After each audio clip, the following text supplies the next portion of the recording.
Good morning and welcome to Unity of Modesto's live stream service.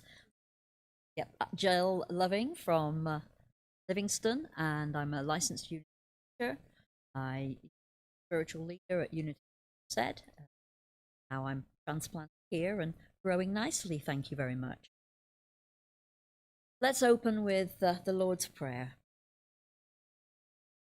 Our Father, who art in heaven, hallowed be thy name. Thy kingdom come, thy will be done, earth as it is in. Give us this day our daily bread, and forgive us our debts, as we forgive our debtors. And leave us not in, but deliver us. Thine is the kingdom, power, and the glory, forever. Okay, we have quite a few announcements, so I'll rattle through those. The board needs one short-term member. If you've wondered how you might serve the church, this member is only needed until March, so you could dip your toe in board water. You can leave a message on the church phone and someone will contact you. The phone number is 209-578-5433, or drop us a note to Modesto, 2467 Fenneman Avenue, Modesto, 95336. Jackie's working in the office Tuesdays and Thursdays, 10:30 to 12:30, so you can stop off to buy gift cards, drop off recycling, donations to the pantry, or just come in and have a chat.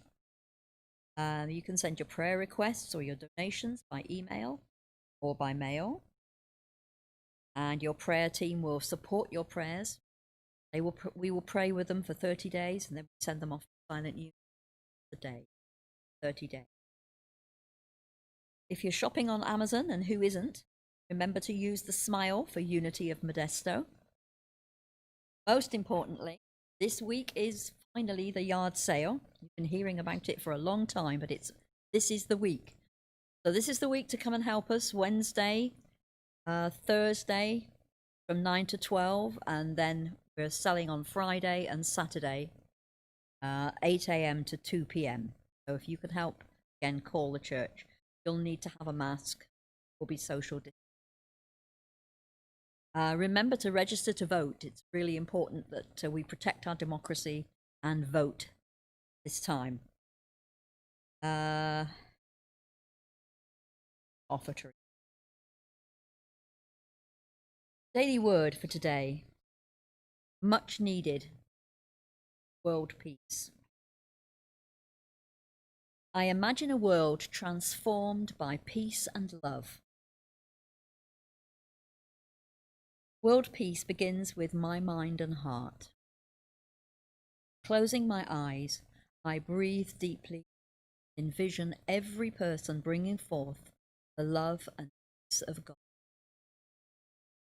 I see all the world's people surrounded by a healing light that transforms strife, anger, and division into reconciliation, peace.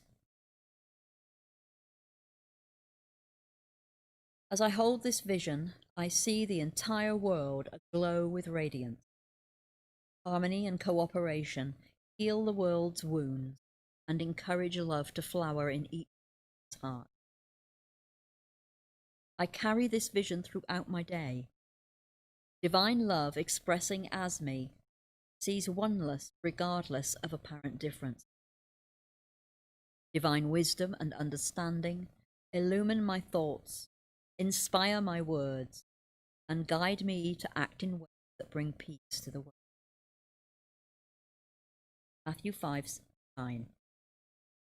Blessed are the peacemakers, for they will be called children of God.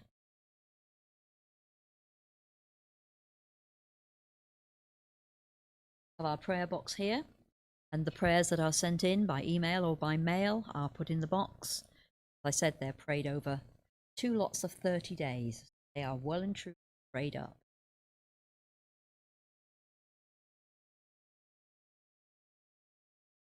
Okay, into our meditation.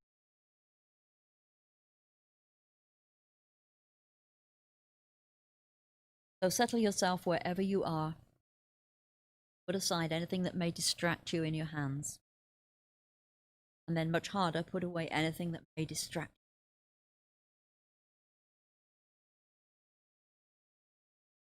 Breath.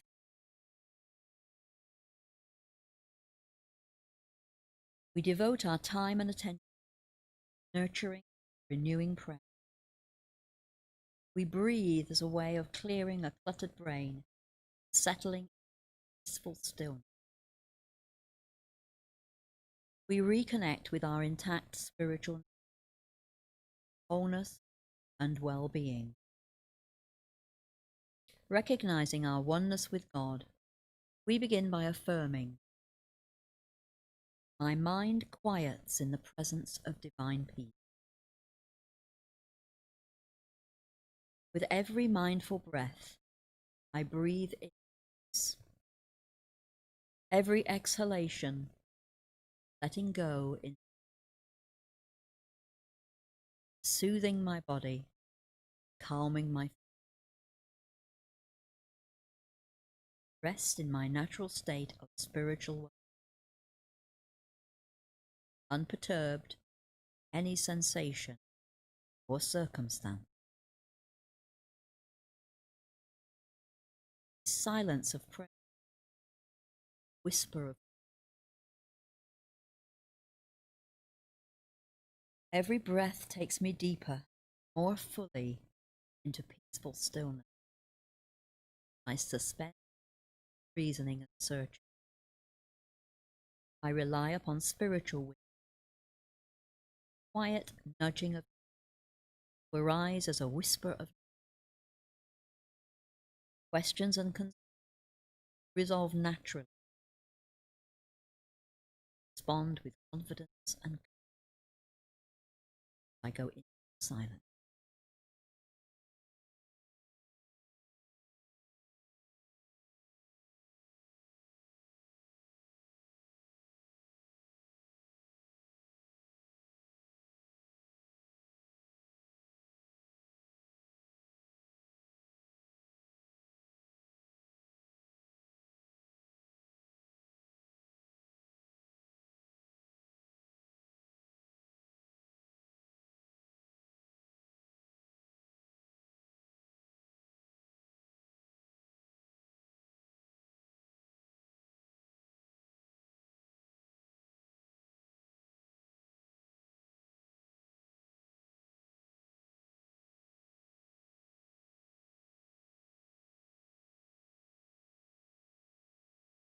Appreciation for the restorative power of turn our thoughts to the hours are fortified by faith, life, wisdom. Peacefully, I proceed by wishing all our September people a happy birthday. Really sad not being able to see you all and sing happy birthday and wave at you and bless you, but happy birthday, all you September birthdays, wherever you may be. Okay, clear decks a bit because I've got complicated talk this morning where I've got to scoot backwards and forwards from a book and backwards. Bear with me. Creating space for the sacred. I would bet that what comes first to our Western mind when we think of space for the sacred is either a place of worship, an altar. Is that what you thought? Me too. But listen to what Neil Douglas Klotz has to say when he takes in his book The Hidden Gospel, which I used the last time, next chapter. He takes the very familiar phrase, "Hallowed be thy name," and using his knowledge of Aramaic, an Eastern way of looking at it, he interprets it as, "Clear holy space around your name. Let it be the center on which our life turns. Focus your light with it. Make it useful as the rays of a beacon way." The Hidden Gospel continues, in a Middle Eastern cultural framework where God is unity, the holiness of anything has to do with the extent to which it in this all-fading. Thinking about being holy reminded me of the time the then Minister of Unity of Merced asked a very good friend of mine if she would speak on Sunday. And her immediate reaction was, and I had to laugh, "I'm not holy enough." Of course, she most certainly was holy enough, as we all are, and she turned out to be a really, really good speaker. The hidden gospel continues. To become holy in the Aramaic sense means to create a separate space for whatever becomes the pivot of our lives, the axis on which our universe turns. In this way, clarify the essence of our being so that we can find our place in the cosmic universe. We fully individuate, which feels like a process of separation, in order to enrich the whole texture, the reality of Allah. Our holiness is fulfilled when we recognize and pursue the purpose of our life, when we realize our own. This sense resonates with another saying of Jesus in the Gospel of Thomas. Cleave a piece of wood, the I am is there. Lift up a stone, you will find me. Saying 77. This sounds a lot to me about the way many indigenous peoples think about that it is alive, that we're all connected. And of course, that's just what environmental and other scientists are discovering. Mess with one bit and mess with it all. I think it's becoming fairly obvious that we have messed with the planet big time, and only time will tell whether it will rebalance itself. Myrtle Fillmore, our early founder, in one of her early letters to Charles, describes being at an outdoor service, and instead of listening to the minister, she found she was much more spiritually fed by just being outside in a peaceful, beautiful place. She felt more in tune with God there than in church, and I suspect many of us can share that experience. Let me remind you again of Neil's interpretation of hallowed be. Clear holy space around your name. Let it be the center on which our life turns. Focus your life within it. Make it useful as the rays of a beacon show the way. Neil continues, when we focus, we direct its beam through a lens that realigns the light wave in order to make them more. The space around the light beam separates it from other light that's not focused this way. Likewise, in an oil lantern, the wick is surrounded by a glass enclosure. Closing the light, separate space, helps focus and magnify. In the same sense, when we create a separate sacred space, name, sound, or atmosphere of sacred use, it helps intensify X in our life. How and where can such a sacred space be created? If we take the meaning outwardly, we can set up a sacred space in our room, home, or... How many of you have an altar in your home, or a prayer room, even? Or just a special place that you go to get centered and ready to pray? Many people find it helpful to have a physical space sacred. It's the human urge to celebrate communally that has led to the organization of religion in all its worldwide forms. Some cultures create special buildings for this purpose. Others continue to realize that the whole of nature in all its extravagant uniqueness should remind us of the sacred.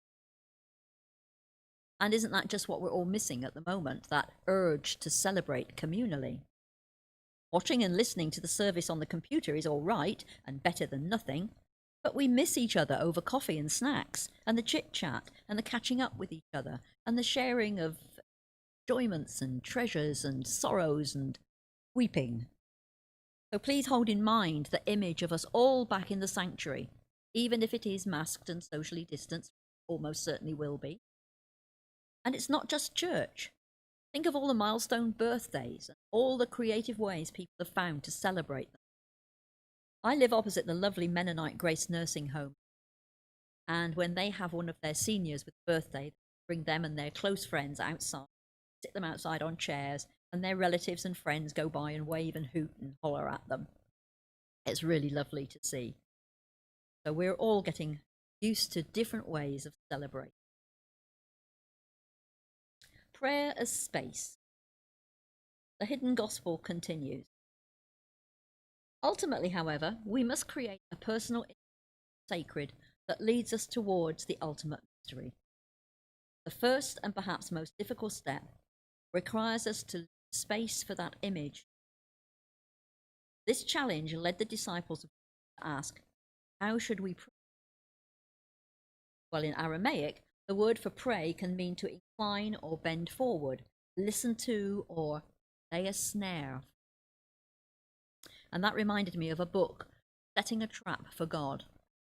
The title of that book comes from the Aramaic meaning of the word for prayer, setting your mind like a trap so that you may catch the thoughts of God. Historically, Western culture has not created well. Since the time that it forgot that nature itself was sacred, the West's overwhelming impulse seems to have been to fill space, not create it. If Europeans saw land that appeared unused or unproductive, they tried to occupy and use it, even if other people were already there, as was the case in all the colonized societies of the Americas, Africa, Asia, and Australia. This subconscious push to fill space led to the notion of manifest destiny in North America. And in the modern era, the impulse to make commercial areas rather than leave them as symbols of sacred space arises from the same inner fixation.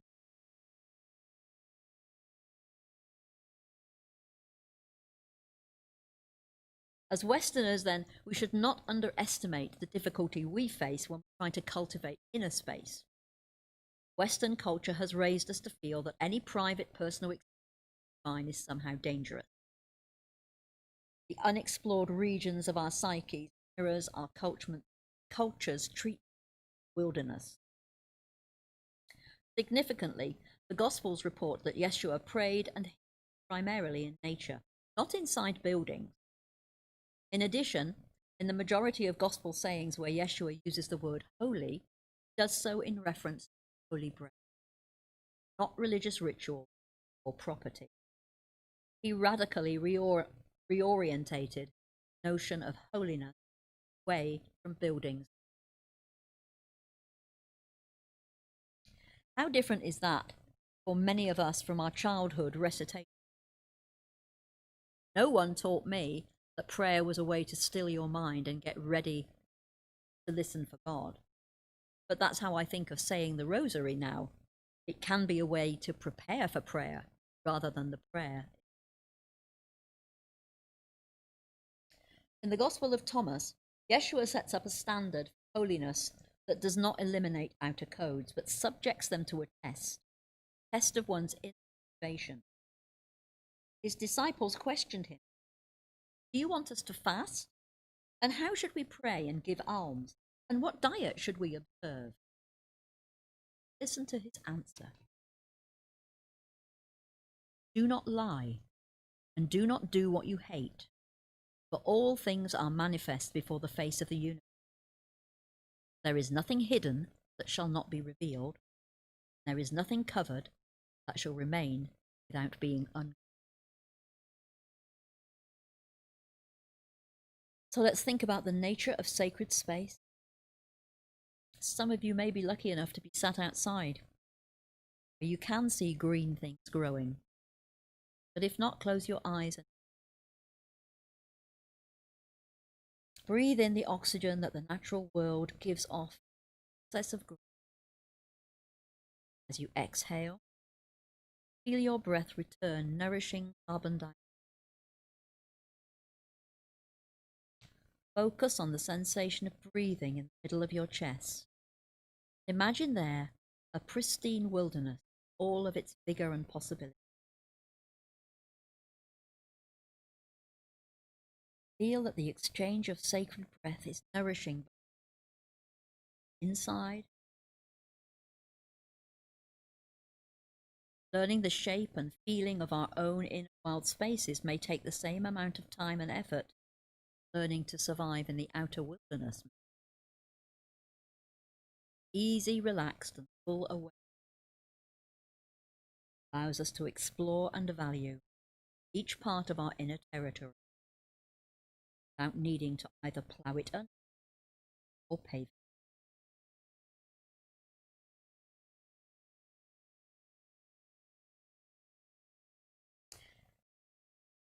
I found an interesting bit on the news. There's a university in Germany offering a scholarship for doing nothing. Well, I bet they get lots of applications. What they are saying is that what could we not do and what would be the result? But take a breath and think about that for a moment. What could I stop doing? What would be the result? It's a bit like swapping I have to do for I choose to do. It creates a bit of space to reconsider. I'm sure the youngsters will come up with not using plastic, not having sugar, not having a car, and whoa, all the huge repercussions from not doing those things. How about not worrying? That's easier said than done, I know. Not praying? No, that's not an option. Good try, though. Where do I go now?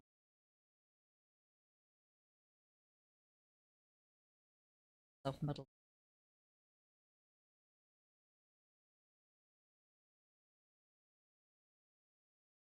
Space as creator. The image of sacred space as creative goes back to one of the most ancient streams of Middle Eastern stories about the Egyptian deity Ka, if that's how you say it. The guardian of both space and creation, who, listen to this, speaks the universe into existence. I am the word. One of the hymns to Ptah from the 3rd millennium BC includes this about how spaciousness, all works and crafts, the movement of arms and legs, every stirring tendril forms this process of Ptah. Space unfurls, heart reveals, voice clarifies, life. We take a step towards creating something by leaving the space for. We begin to understand holiness as the creation of space. We can reevaluate what is really holy enough, what gives us a feeling expanded, what allows our feel next steps.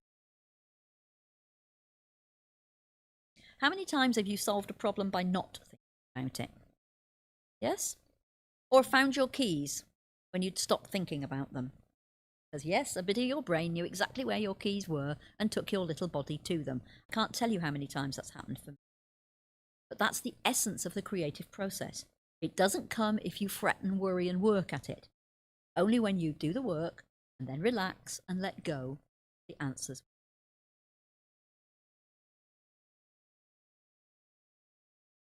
Sacred commitment. When we consciously commit ourselves to a goal, prayer, meditation, or action, we make a spiritual statement. We are leaving space for the One to speak to us through whatever happens in the course of our meditation endeavor. The way we ask makes a difference. This is made clear in Jesus' words in Matthew 7:7. Ask, and it shall be given to you. Seek, and ye shall find. Knock, and it shall be opened. Not plead, beg, beseech, bargain. Ask, seek, knock. All three words that ask us to exert ourselves, ask, seek, and knock, Aramaic, reflect the sense of creating space with sincere intent. All of the results of these efforts, given, find, and open, emphasize processes of nature that happen easily, such as a loving action or a natural response to already happening. When we work up the passion to follow something wholeheartedly, we blow into life the fire of love within. This devotion, rather than the object we is the real goal. In the end, it doesn't so much matter where we start as that we start. Holiness is about wholeness. When we allow something to be sacred for us, to remind us of the ultimate mystery, that something can take us to everything. Again, a conscious remembrance, breath, hope guides us. The final part of this chapter is Jesus is the way.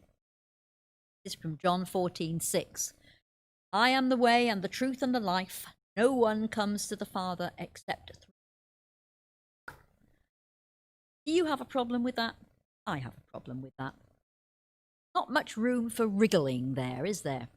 And what a heap of trouble that has gotten us in over the time. And those who took and take the Bible as a literal truth. Because there it is in black and white. I am the way. As a young person, I could never accept that the rest of the world had it wrong and only Christians had it right. That just didn't seem to be right to me. Now, Neil, who wrote this book, he seems to think that things have changed, but I'm not so sure. In his exalted intellectual circles, maybe. Here at Unity, for sure.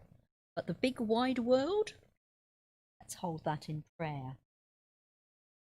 The earliest strands of the gospel, voices like Hugh and the Gospel of Thomas, show us a Jesus who places little or no emphasis on belief in himself in order to.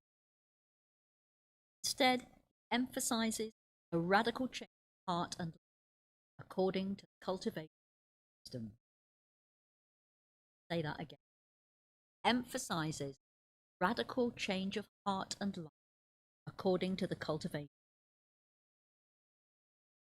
If we're to find any wisdom sense, exclusive passage, says Neil, see if the subtext can deeper layer. Now he has several pages explaining how he got from I am the way and the truth of life, comes to the Father except through me. This is where he finishes. Love his poetic way.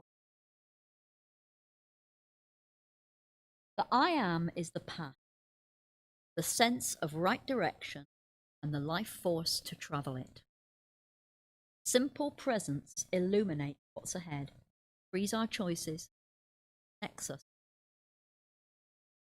No one comes into rhythm with the breathing life of sound and atmosphere, cosmos, set through breathing, sound, atmosphere, the embodied I, connected to am. So take a deep breath and return for a moment to awareness of the heart as sacredness. How much diversity, wilderness, and beauty does the holding?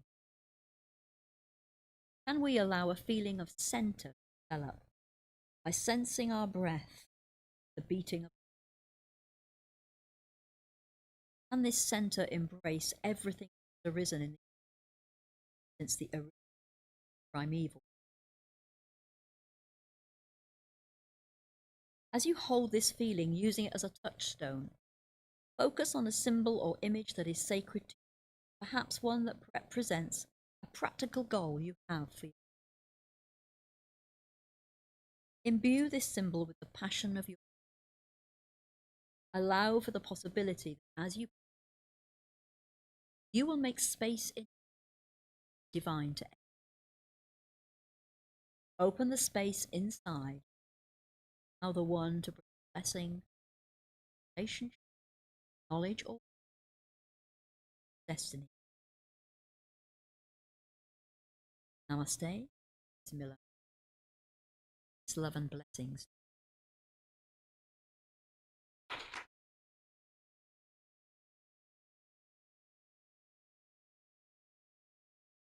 Okay, now I've got. Here we go. Offering time. I'm your new treasurer. That should strike terror into your hearts, everyone. I want to congratulate our community on maintaining its level of financial support over the 5 months. We have received between $4,000 and $5,000 each month since we were closed down by COVID. So please keep those tithes, gifts, and offering pouring in and overflowing. Your previous treasurer, Leah, and the board have done a wonderful job keeping costs to a minimum so that we have been able to generate a more healthy bank balance.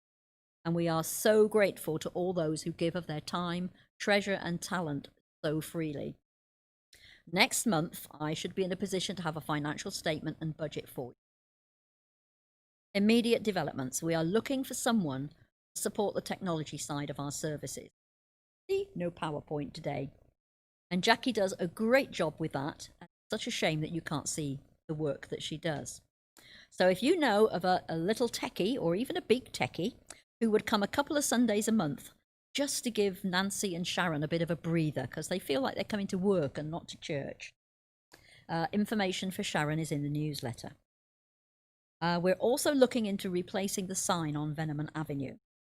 We think it will cost about $2,000 for the removal of the old sign and a new one being put in, but it will have the new Unity logo pop out. If you want to know what it'll look like, it'll look just like the one at Merced. Happened to be driving along 26th Street in Merced. Okay, I've got my tithe, my hand, beginning of the month, end of every month. Sort out what my wealth has been, what income is, so how much I can give away. I am so blessed because the English tax people gave me back all the tax that I'd been paying that I knew was wrong.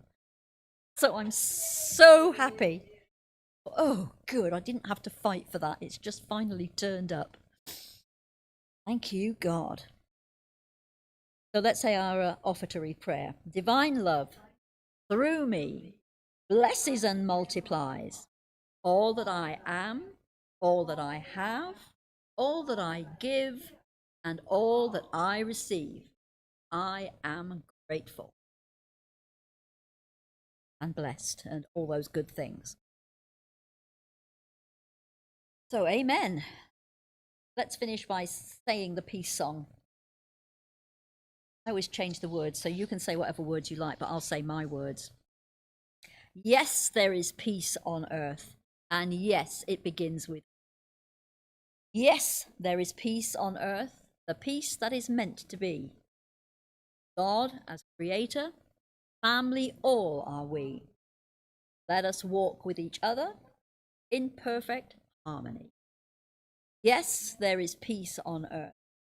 Yes, this is the moment now. With every step I take, let this be my joyous vow.